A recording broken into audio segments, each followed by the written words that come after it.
ఎన్నికల షెడ్యూల్కు గడువు మరో 30 రోజులే ఉందని ఈ 15 రోజుల్లోనే హామీలను అమలు చేసి కాంగ్రెస్ పార్టీ తన చిత్తశుద్ధిని నిరూపించుకోవాలని ఎంపీ బండి సంజయ్ సవాల్ విసిరారు. అసెంబ్లీ ఎన్నికల్లో బీఆర్ఎస్ పార్టీకి పట్టిన గతే కాంగ్రెస్కు పడుతుందని హెచ్చరించారు. కాంగ్రెస్ ప్రభుత్వ వైఖరిని చూస్తుంటే ఎన్నికల్లో ఇచ్చిన హామీలను అమలు చేయకుండా ప్రజలను మోసం చేసేలా కనిపిస్తోందన్నారు. కొమరం భీం విజయ సంకల్పయాత్రలో భాగంగా నిర్మల్లో బండి సంజయ్ మాట్లాడుతూ రాష్ట్రంలో 17కు 17 ఎంపీ సీట్లలో బీజేపీని గెలిపిస్తే కేంద్రం వద్దకు వెళ్లి తెలంగాణకు అధిక నిధులు తెచ్చుకోవడానికి అవకాశం ఉంటుందన్నారు.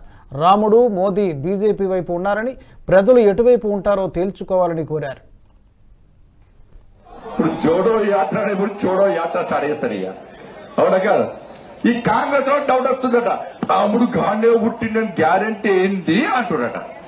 నేను అడిగిన రాముడు గాంధీ పుట్టినని గ్యారంటీ ఉంది నా దగ్గర, నువ్వు మీ అమ్మకు పుట్టమని గ్యారంటీ ఏంటి అని అడిగాను లేదా? నువ్వు రాముడినే ప్రశ్నిస్తే నేను ప్రశ్నించానా?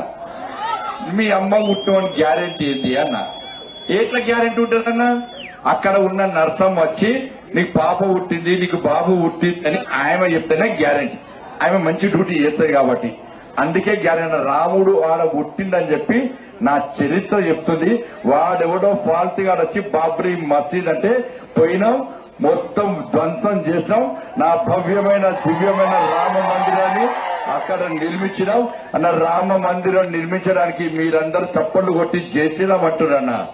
కానీ రామ మందిరం కట్టడానికి ఆ బాబ్రీ మసీద్ కూల్చేయకముందు మూర్ఖత్వం ములాయం సింగ్ జరిపిన కాల్పులో వేలాది మంది కరసేవకులు బలైపోయారన్న.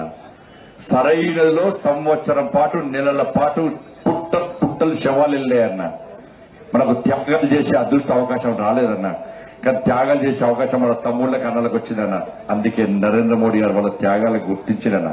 అరే 80% మన దేశం అంతా నవ్వుకున్నదన్న. ప్రపంచమంతా అంటున్నాడ, అరే ఈ దేశంలో భారతదేశంలో 80% హిందువులు ఉంటారట. వాళ్ళ హిందువుల గుడికి రాముడి గుడి కట్టడానికే త్యాగాలు చేసిన వీళ్ళు ఎక్కడ హిందువులు రా అన్నాడు ప్రపంచమంతా. అప్పుడు మనలో కరసేవ చేసిరన్న. అందుకే నరేంద్ర మోడీ అన్నట్టు ఒక ఛత్రపతి శివాజీ వారసుడు అన్నటువంటి రాముడి అవతార పురుషుడైనా ఒక నరేంద్ర మోడీ, ఒక నరేంద్రుడు వచ్చి అదే నా రాముడి గుడి కట్టడానికి నా కార్యకర్తలు త్యాగాలు చేసిరు.